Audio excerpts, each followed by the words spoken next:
Pemirsa, Wakil Ketua DPR RI Adis Kadir merespon putusan MK yang mengabulkan sebagian gugatan Partai Buruh terkait Undang-Undang Cipta Kerja. Adis menyebut pihaknya akan mendiskusikan hal itu lebih dulu dengan pihak-pihak terkait. Nanti kita lihat kita di legislatif ini di DPR di Senayan kita kan harus selalu siap ya. Mau 2 tahun, mau 3 tahun, mau setahun, mau 6 bulan, mau 2 bulan, mau sebulan juga. Kalau memang harus itu ya kita juga. Tapi kita akan lihat konteksnya seperti apa dan apa yang harus kita undang-undang seperti apa yang harus kita golkan. Sejalan apa tidak dengan program pemerintahan yang baru Pak Prabowo Subianto. Jadi ini kita juga harus bukan hanya di legislatif, kalau terkait dengan undang-undang kan itu persetujuan antara pemerintah dan DPR. Jadi harus ada pembicaraan dulu antara pemerintah dan DPR, ada kajian-kajian akademis dan lain sebagainya. Nanti kita akan lihat. 2024 mengenai pengujian material Undang-Undang Nomor 6 Tahun 2022 tentang Cipta Kerja menjadi undang-undang. Pemirsa, Mahkamah Konstitusi mengabulkan sebagian gugatan soal Undang-Undang Cipta Kerja atau Ciptaker. Total ada 21 pasal dalam Undang-Undang Cipta Kerja yang diubah. Gugatan ini diajukan oleh Partai Buruh dan beberapa federasi buruh nasional. Dan kemarin kalau sempat kita ikuti juga ya pemirsa, pada saat Mahkamah Konstitusi akan memutus soal ini, itu sempat ada demonstrasi ya Eva. Betul. Nah ini pemirsa, ini adalah situasinya pada saat ada beberapa federasi buruh yang bersama-sama datang ke kawasan Patung Kuda untuk menyampaikan aspirasi mereka mengawal putusan MK kemarin ini. Betul. Sampai selesai ya? Jadi hari Kamis tanggal 31 Oktober 2024 pembacaan putusan MK ini diwarnai dengan aksi unjuk rasa seperti yang Anda saksikan. Ada 4 konfederasi dan 60 federasi serikat buruh atau serikat pekerja di depan patung Arjuna Wiwaha, Jalan Beda Merdeka Barat, Jakarta pada Kamis kemarin. Mereka sambil menunggu hasil pembacaan tentang uji materi terkait dengan Undang-Undang Cipta Kerja yang akhirnya diputuskan oleh Mahkamah Konstitusi yang mengabulkan hampir 70% ya dari uji materi Undang-Undang Ciptaker. Iya, jadi ini nanti adalah harus diperbaiki lagi. Nanti Mahkamah Konstitusi meminta supaya pemerintah dan juga DPR selaku pembuat undang-undang untuk membuat Undang-Undang Ketenaga Kerjaan, pemirsa, diberikan waktu kurunnya 2 tahun. Dan pada saat putusan ini dibacakan kemarin itu di layar kaca kita lihat ya Eva, bagaimana buruh-buruh ini kemudian berterima kasih, ada yang sujud syukur, ada yang menyampaikan kebahagiaannya, tapi mungkin ada beberapa catatan juga. Ada beberapa catatan terkait dengan putusan Mahkamah Konstitusi kemarin. Lalu pemirsa, bagaimana kawan-kawan buruh mengawal putusan ini dan apa yang bisa diharapkan dari putusan MK? Kita akan bahas hari ini bersama Presiden FSPMI ada Riden Hatam Aziz yang juga merupakan salah satu penggugat RUU Cipta Kerja. Pak Riden, selamat siang Pak Riden. Selamat siang Pak. Selamat siang, dengan Mbak Eva ya? Iya, dengan Eva dan Valen di studio, Pak Riden. Pak Riden, ini ada 21 pasal yang diubah, kemudian pasal apa yang paling signifikan bagi FSPMI, Pak Riden?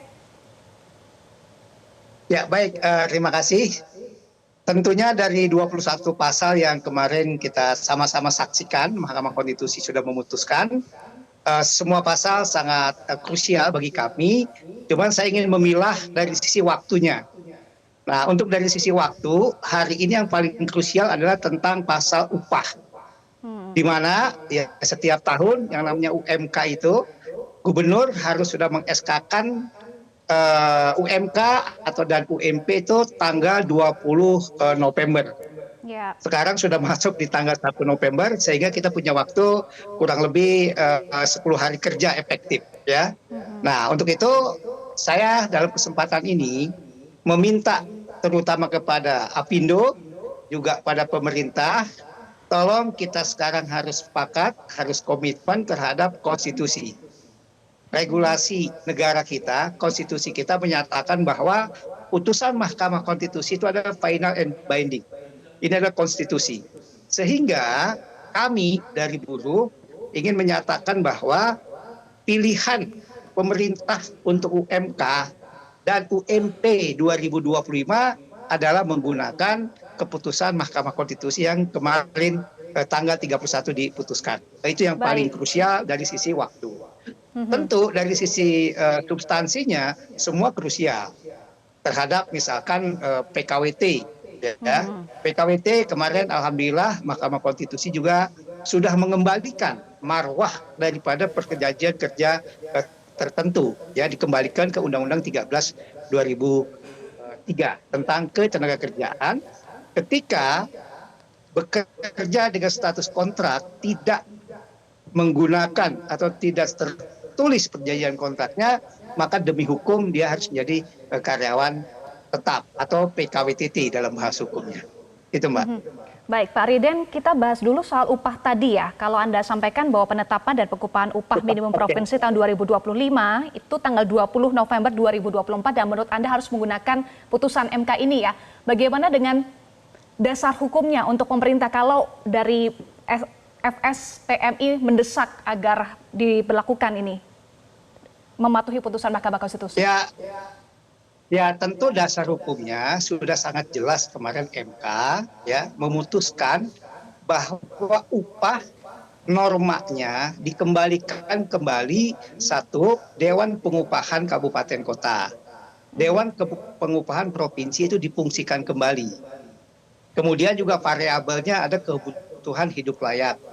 Nah, dengan kata lain bahwa PP nomor 51 tahun 2023 karena sudah diputuskan oleh MK kemarin pasalnya itu dibatalkan, pasal Omnibus Law-nya, maka dengan sendirinya PP 51 sebagai turunan daripada Undang-Undang Cipta Kerja nomor 6 tahun 2023 tersebut, maka tidak berlaku lagi.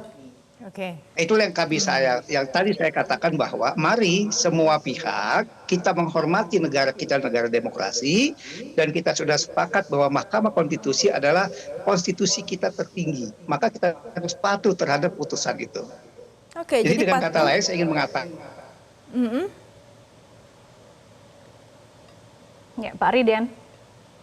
Pak Riden, Anda masih tersambung? Masih. Oke, Pak Riden, Halo? jadi kalau kita mau mematuhi apa yang diputuskan oleh Mahkamah Konstitusi, berikut satunya adalah Mahkamah Konstitusi menyarankan pemerintah dan DPR untuk membentuk undang-undang ketenagakerjaan, ya Eva. Jadi kalau terkait dengan saran ini, Anda setuju tidak dibikin lagi undang-undang ketenagakerjaan yang baru?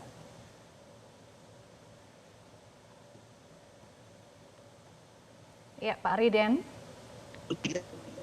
Nampaknya ada gangguan komunikasi itu kami masih ya. berlaku. Ya, silakan. Artinya hanya beberapa pasal saja yang dicabut atau dibatalkan. Satu sisi ada Undang-Undang Cipta Kerja nomor 6 tahun 2023 tentang Cipta Kerja yang lebih difamiliar Omnibus Law.